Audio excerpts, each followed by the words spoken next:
Hello friends, welcome to RPSC learning world. NCERT class 8 history के notes देख रहे थे। इसके पहले 2 चैप्टर हमारे कंप्लीट हो चुके हैं। आप प्लेलिस्ट पर जाकर जरूर देखिएगा। ये चैप्टर नंबर 3 है क्लास 8 हिस्ट्री का, ग्रामीण क्षेत्र पर शासन चलाना। पिछले 2 लेसन में, फर्स्ट में तो हमने हिस्ट्री की बात की थी कि कैसे हिस्ट्री को डिवाइड किया था, कैसे हिस्ट्री को पढ़ा जाता है। दूसरे लेसन में हमने पूरा का पूरा जो ईस्ट इंडिया कंपनी है उसका शासन देखा था कि भारत पर कैसे बड़े बड़े रियासतों पर, बड़े बड़े क्षेत्रों पर इसने अधिकार कर लिया था। इस चैप्टर नंबर 3 में हम देखेंगे कि भाई बड़े बड़े प्रोविंसेस पे तो इसने अधिकार कर ही लिया ही था, ईआईसी ने, कंपनी ने, बट ग्रामीण क्षेत्र जो गांव के इलाके हैं उस पर कैसे कवरेज किया इसने। ठीक है, गांव में जो किसान हैं उन पर कैसे इन्होंने अपना उपनिवेशवाद थोपा। ठीक है, ये चीज़ें देखेंगे, कौन कौन सी इन्होंने स्ट्रेटेजी अपनाई। और आरपीएससी लर्निंग वर्ल्ड पर दिए गए नोट्स अगर आपको अच्छे लगते हैं तो please like, share and subscribe this channel. Buxar का युद्ध लिखा है मैंने। इसके पहले आपको पता है प्लासी का युद्ध हुआ था और वो पहली जीत थी अंग्रेजों की। फिर बाद में बक्सर का युद्ध हुआ और ये निर्णायक युद्ध था। भारत में अंग्रेजों के पैर जम गए थे बक्सर के युद्ध के बाद में। क्यों? क्योंकि उनको बंगाल की दीवानी प्राप्त हो गई थी। तो अक्टूबर 1764 में बक्सर का युद्ध होता है और 12 अगस्त 1765 में ईआईसी को, ईस्ट इंडिया कंपनी को, बंगाल की दीवानी प्राप्त हो जाती है। दीवानी का मतलब आप समझते हैं कि टैक्स, राजस्व इकट्ठा करना, लगान इकट्ठा करने का अधिकार इनको मिल जाता है। मतलब पैसे से संबंधित बंगाल में कवरेज ईस्ट इंडिया कंपनी का हो जाता है। आप चित्र में देख लीजिएगा, 1765 में ही क्लाइव ने मुगल बादशाह से बिहार और उड़ीसा की दीवानी भी प्राप्त कर ली थी। बंगाल की दीवानी बक्सर के युद्ध से प्राप्त हो गई, फिर 1765 में ही इन्होंने बिहार और उड़ीसा की दीवानी प्राप्त कर ली। मतलब बड़े बड़े जो प्रोविंसेस थी, जो रियासतें थी, उनका दीवानी का अधिकार इनको प्राप्त हो गया। ठीक है, अब इससे क्या हुआ, ईस्ट इंडिया कंपनी के पैर किस तरह से जमे ये देखें। इन क्षेत्रों पर आर्थिक नियंत्रण तो आ ही गया, पैसे से संबंधित कंट्रोल तो आ गया ईआईसी का। ठीक है, अब क्या हुआ, कंपनी भूमि का प्रशासन और राजस्व संसाधनों को भी व्यवस्थित करना चाहती थी। ठीक है, जिससे ईआईसी के पूरे खर्चे निकल सके। ओके, बाहरी ताकत थी, मतलब बाहरी ताकत कौन थे? अंग्रेज थे। तो अंग्रेज बाहरी ताकत होने के कारण जनता का रवैया जानते थे कि जनता का अगर विद्रोह हो गया उनके खिलाफ तो वो नहीं बच सकते, इसलिए वो जनता को शांत रखना चाहते थे। ओके, और जनता को शांत रखने के लिए उन्होंने क्या ट्रिक अपनाई कि जो राजा, जमींदार जो पहले शासन कर चुके हैं इस भारत की जनता पर, जो पहले शासन कर चुके हैं, उन्हें ही वापस हीरो बना दिया और अपना मतलब किससे रखा? पैसे से।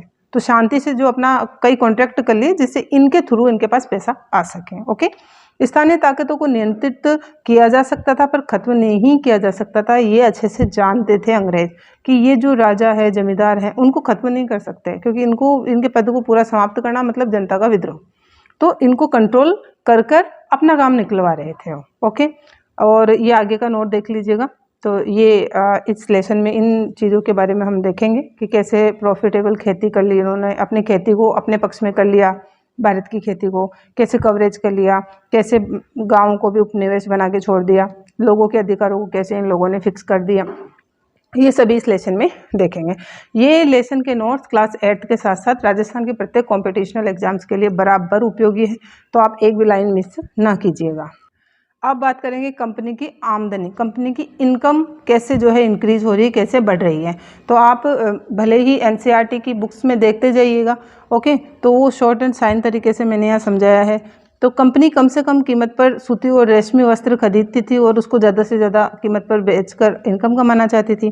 पहले ये यहाँ पर सूती और रेशमी अन्य चीज़ें खरीदने के लिए क्या करती थी? अपने इंग्लैंड से सोना चांदी मंगवाती थी। ठीक है, और अब क्या करने लगी, जब बंगाल का दीवानी ही, टैक्स कलेक्शन ही हाथ में आ गया तो यहाँ का अपना ही पैसा और अपनी ही चीज़ें सस्ती ये खरीदने लगे और उनको हाई रेट पर बेचने लगे। परिणाम क्या हुआ? बंगाल की अर्थव्यवस्था बिगड़ेगी ही जब इतना पैसा खींचा जाएगा। कारीगर गांव छोड़कर भाग गए, किसान लगा नहीं चुका पाया, उत्पादन गिरने लगा और खेती चौपट हो गई। और रही सही कसर इस अकाल ने निकाल दी। 1770 में बंगाल में अकाल पड़ा, उसमें 1 करोड़ लोगों की मौत हो गई, मतलब 1/3 आबादी पूरी की पूरी बंगाल की खत्म हो गई। तब जाकर अंग्रेजों ने सोचा कि इस प्रकार से अगर हम जो है लगान या टैक्स खींचते जाएंगे तो शायद एक समय ऐसा आएगा कि हम यहाँ पर शासन नहीं कर पाएंगे। तो देखिए, उन्होंने खेती में सुधार करने की कोशिश की, वो भी अपने प्रॉफिट के लिए। अब अगर टैक्स कलेक्शन इनकम हमारी बढ़ानी है तो खेती में सुधार करेंगे, खेती में सुधार करेंगे तो किसानों की जो इनकम है, जो फसल है, वो बहुत अच्छी होगी और वो अच्छा लगान दे पाएंगे। इस हिसाब से इन्होंने 3 प्रकार के बंदोबस्त लागू किए। देखो, हम जनरली स्थायी बंदोबस्त महलवाड़ी या रेतवाड़ी को अलग से पढ़ते हैं, तो वो अलग होता है, बल्कि एनसीईआरटी की जो बुक्स से आप पढ़ेंगे उसमें थोड़ा सा अलग निकल के आते हैं ये टॉपिक्स, तो आप ध्यान से देखिएगा। देखिए, स्थायी बंदोबस्त, किसानों के लिए इन्होंने स्थायी बंदोबस्त की स्थापना की 1793 में। जमींदारी व्यवस्था भी इसको कहते हैं, स्थायी बंदोबस्त मतलब जमींदारी व्यवस्था। अब इसको जमींदारी व्यवस्था क्योंकि जमींदार नाम ही यहीं से निकल के आया था। स्थायी बंदोबस्त तो जो जमीन को लेकर जो बंदोबस्त किया गया वो स्थायी बंदोबस्त फिक्स, मतलब जो जमीन है वो जमींदारों की कर दी। ओके, जमींदारों की जमीन को कर दिया और जमींदारों के पास फिक्स कर दिया कि हम आपसे सालाना इनकम या मंथली इनकम इतना लेंगे। ठीक है, इसलिए इसको स्थायी बंदोबस्त कह दिया जाता है। कॉर्नवालिस ने इसकी शुरुआत की थी 1793 में।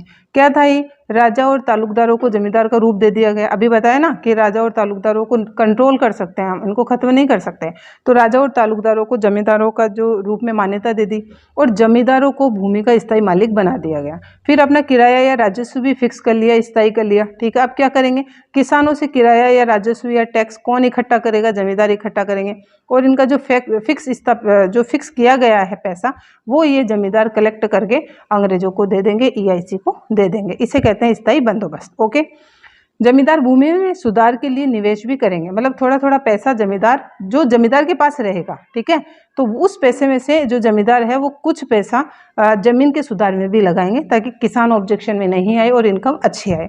स्थिति क्या थी? 10/11 भाग तो कंपनी को, कितना बड़ा भारी जो टैक्स तो कंपनी को देना पड़ता था जमींदारों को। 10/11 भाग तो कंपनी को देते थे और 1/11 भाग जमींदार खुद रखते थे। ठीक है, तो अब इतना कम जब ये रख रहे थे तो इन्होंने कुछ यहाँ पर जमीन में सुधार में किसी प्रकार का निवेश नहीं किया। अब देखो, स्थायी बंदोबस्त लागू हुआ 1793 में। तो बंगाल का गवर्नर कौन था? चार्ल्स कॉर्नवालिस था। कॉर्नवालिस ने चालू की थी ये व्यवस्था, चार्ल्स कॉर्नवालिस ही था। अब ये किस क्षेत्र में लागू हुई ये स्थायी बंदोबस्त? तो बंगाल, बिहार, उड़ीसा, बनारस और उत्तरी कर्नाटक में ये लागू हुई। ठीक है, और ये नोट्स प्लीज़ अगर आपको अच्छे लग रहे हैं तो लाइक प्लीज़, और कमेंट आल्सो, अगर आपको अच्छे लग रहे हैं तो कमेंट भी ज़रूर किया करें। अब स्थायी बंदोबस्त तो हो गया, तो अब स्थायी बंदोबस्त में क्या प्रॉब्लम आई कि इसको बंद करना पड़ा? तो ये समस्याएं देखिए, जमींदारों ने भूमि में कोई सुधार ही नहीं किया। ठीक है, क्योंकि राजस्व तो फिक्स था ना, तो वो फिक्स राजस्व 10/11 भाग इतना ज़्यादा था, तो उनको उसको पे करने में, कलेक्शन करने में बहुत दिक्कतें आती थी, तो उन्होंने कोई सुधार किया नहीं।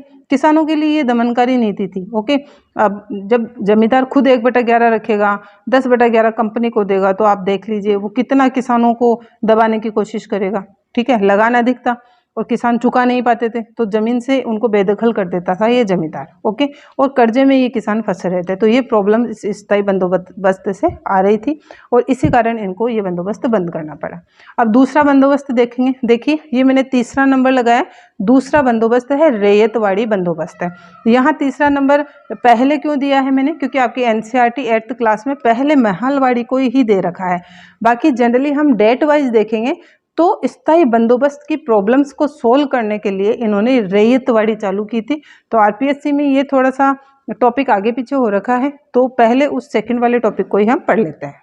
तो देखिए, रैयतवाड़ी व्यवस्था या मुनरो व्यवस्था, इसको मुनरो ने लागू किया था, इसको मुनरो व्यवस्था कहते हैं, ये रैयतवाड़ी व्यवस्था कहते हैं। रैयत मतलब किसान होता है। ठीक है, तो किसान पहले कॉन्ट्रैक्ट किससे था? जमींदारों से। अब जमींदारों को हटा दिया गया क्योंकि जमींदार पैसा भी खाने लगे थे। ठीक है, अब इन्होंने कॉन्ट्रैक्ट किससे किया? रैयत मतलब सीधे किसान से कॉन्ट्रैक्ट कर लिया। तो रैयतवाड़ी व्यवस्था या मुनरो व्यवस्था स्थायी बंदोबस्त की कमियों को दूर करने के लिए रैयतवाड़ी व्यवस्था लागू कर दी, क्योंकि बिचौलिए जमींदार बीच में कुछ ना कुछ पैसा खा रहे थे, कंपनी को ऐसा लग रहा था। इसको देख लेते हैं। रैयतवाड़ी या मुनरो व्यवस्था टॉमस मुनरो ने चालू की थी। ये मद्रास के गवर्नर थे। चित्र में देखते जाइएगा। 1820 में टॉमस मुनरो ने ये चालू की थी। कहाँ कहाँ लागू की? मद्रास, बम्बई और असम के कुछ हिस्सों पर इसको लागू की थी। और बम्बई में देखिए, स्पेशली बम्बई में रैयतवाड़ी लागू करने में एल्फिन सटन का महत्वपूर्ण योगदान माना जाता है। बाकी टॉमस मुनरो ने लागू की थी, बाकी बम्बई में एल्फिन सटन का विशेष योगदान माना जाता है। ये बंदोबस्त सीधा किसानों या रैयतों से किया गया। ठीक है, भूमि का हक किसानों को दे दिया गया। पहले जमींदारों के पास था भूमि का हक, अब भूमि का मालिक किसको बना दिया गया? किसानों को। किसान खुद कंपनी को लगान देने के लिए उत्तरदायी थे। मतलब अब जो कंपनी के जो अधिकारी है वो सीधे किसानों के पास जाते थे टैक्स लेने के लिए। किसान से राजस्व उपज के आधार पर ना लेकर भूमि के क्षेत्रफल के आधार पर लिया जाता था। पहले क्या था? पहले जमींदार उनकी उपज के आधार पर टैक्स ले रहा था और कंपनी को दे रहा था। अब इन्होंने क्या किया कि अब टैक्स अब उनकी जो उत्पादन या पैदा के हिसाब से नहीं ले रहे थे ये, कि आपकी भूमि कितनी है, जैसे 5 बीघा है, 10 बीघा है, उसके हिसाब से ये टैक्स ले रहे थे। ठीक है, और रेतवाड़ी व्यवस्था पूरे के पूरे दक्षिणी भारत पर इन लोगों ने लागू कर दी थी। अब ये मुनरो व्यवस्था है, इसलिए मुनरो का जो है एक कोटेशन याद होनी चाहिए हमको, अंग्रेजों को पिता की भांति किसानों की रक्षा करनी चाहिए, ये मुनरो ने कहा था रेतवाड़ी व्यवस्था लागू करते समय।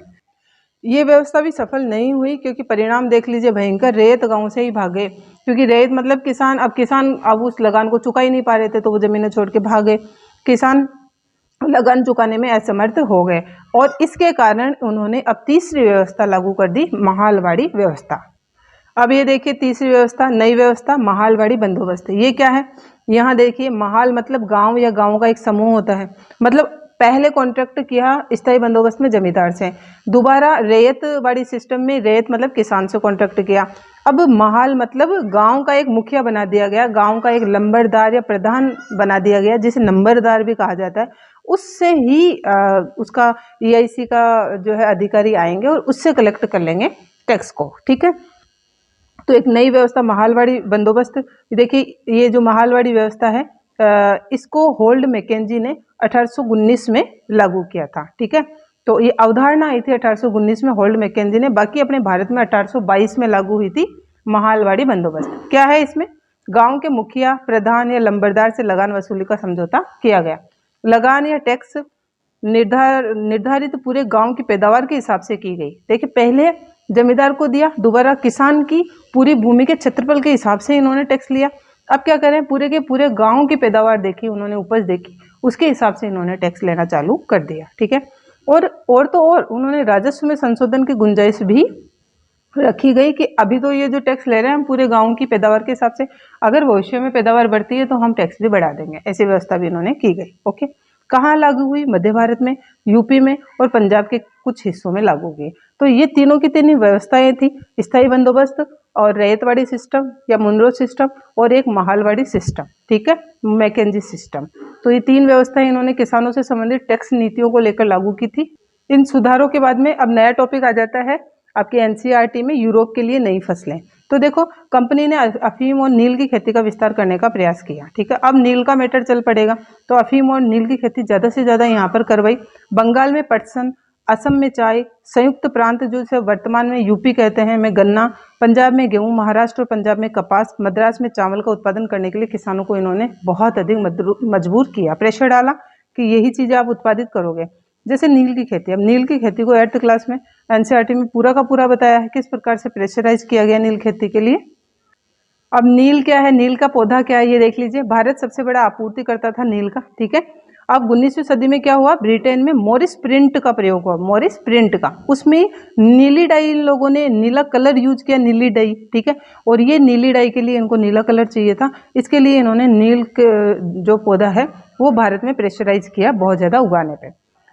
नील क्या है, उष्ण कटिबंध का पौधा है, और भारतीय नील का प्रयोग ब्रिटेन, फ्रांस, इटली के कपड़ा निर्माता कपड़े रंगने में करते थे।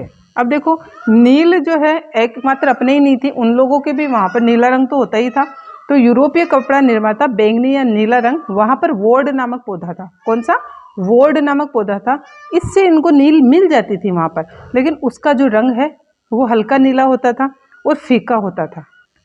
जबकि जो भारत की नील थी वो गहरी नीली थी, चमकीली थी। ठीक है, इसीलिए जो वोर्ड जो उत्पादक थे ना, ये वोर्ड नामक नील के उत्पादक थे, उसको कंपटीशन में लेके आ गया इंडिगो। ठीक है, इंडिगो टक्कर देने लग गया इनको। ठीक है, और इसके कारण से इंडिगो कारण इनकी इनकम में भी कमी हो गई वोर्ड उत्पादकों की। नील की ऊंची कीमतें और बढ़ती हुई मांग क्यों बढ़ी नील की, इंडस्ट्रियलाइजेशन के कारण। तो कंपनी ने नील उत्पादन में निवेश करना शुरू कर दिया और नील बागान मालिक बनने के लिए अधिक से अधिक जो अंग्रेज है वो भारत आए। अब नील की खेती दो प्रकार से की जाती थी। नील की खेती की दो प्रकार है, निज प्रणाली और रयोट प्रणाली।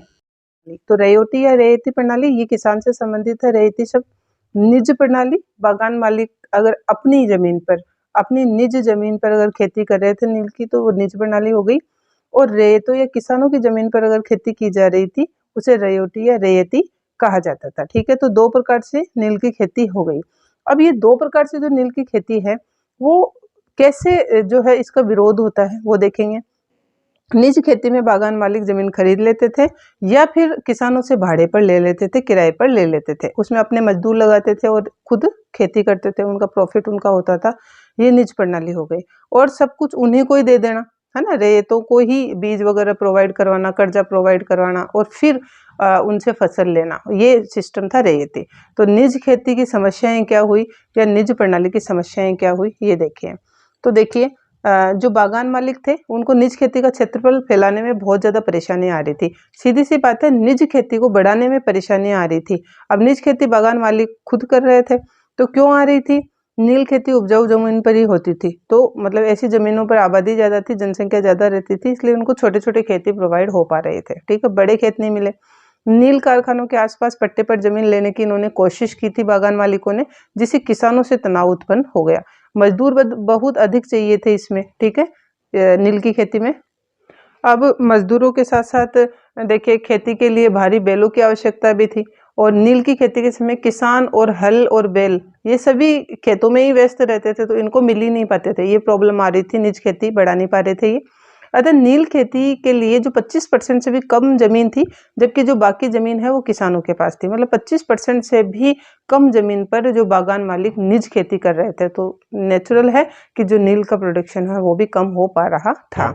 अब देख लेते हैं रेती, रयोटी या रैयतों की जमीन पर नील। ये तो निज खेती हो गई, मतलब बागान मालिक खुद अपनी जमीन पर या किराए पर लेकर जमीन पर जो है खेती कर रहे हैं। अब इन्होंने किसानों की जमीन पर ही नील की खेती करवाई, कुछ प्रॉफिट प्रोवाइड करवा के उनको। रैयती व्यवस्था में बागान मालिक रैयतों को एक समझौता या सट्टा पर हस्ताक्षर करवाते थे, मतलब बाध्य कर एक सिग्नेचर करवा लेते थे इस समझौते पे। रैयतों को नील उगाने के लिए कम ब्याज पर जो है बागान मालिकों से नगद कर्जा मिलता था, बीज और उपकरण भी मिलते थे, जबकि रैयत को 25% जमीन पर नील खेती करनी पड़ती थी।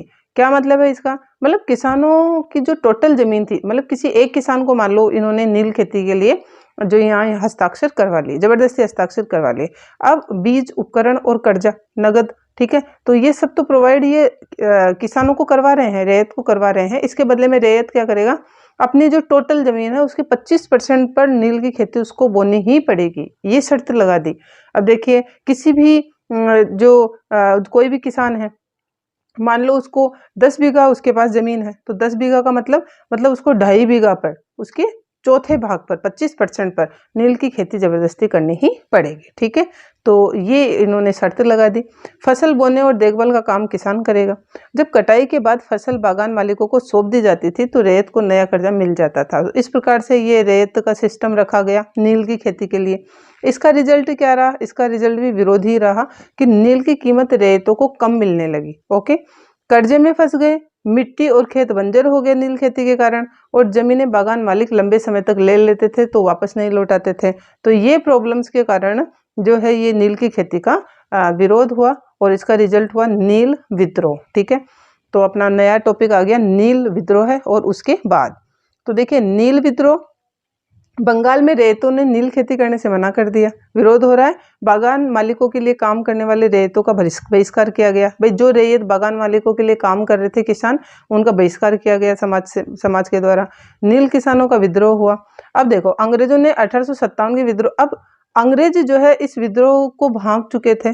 क्यों? क्योंकि 1857 का विद्रोह हो चुका था और उसके बाद में नील आयोग बनाया गया। इनको अंग्रेजों को पता चल गया था कि 1857 जैसा ही विद्रोह यहाँ पर हो सकता है, इसलिए इन्होंने नील आयोग बैठा दिया। नील आयोग ने क्या फैसला किया कि नील खेती रैयतों के लिए फायदेमंद नहीं है।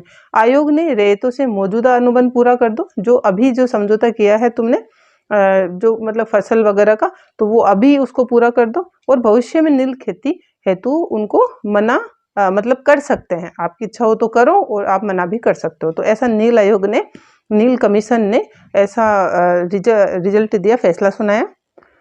उसके बाद विद्रोह के बाद बंगाल में नील उत्पादन करीब करीब ध्वस्त हो गया, बंद ही हो गया। क्यों? क्योंकि जो बंजर जमीनें कर रहा था ये नील का पौधा, तो इसके कारण अधिकतर किसानों ने ये बंद कर दिया। महात्मा गांधी दक्षिण अफ्रीका से लौटे तो बिहार के एक किसान ने चंपारण के नील किसानों की दुर्दशा देखने का इनको न्योता दिया। महात्मा गांधी चंपारण गए, 1917 में चंपारण आंदोलन चलाया। कहने का मतलब है कि चंपारण आंदोलन किसके खिलाफ था? तो नील खेती के खिलाफ था। ठीक है, और सिंथेटिक डाई आई है तो देखो अब नील के पौधे से नील जो है डाई करने के काम में आ रही थी, इसलिए इसको जो है मांग इंटरनेशनल लेवल पर और स्पेशली यूरोप में बहुत ज़्यादा बढ़ रही थी। तो इसकी कीमत कब कम हो गई भाई? यहाँ तो पूरा का पूरा रप्ट हो गया, बंगाल में नील का उत्पादन ध्वस्त हो गया। तो फिर इसकी इस नील की जगह किसने ली? तो सिंथेटिक डाई ने ले ली थी इसकी जगह।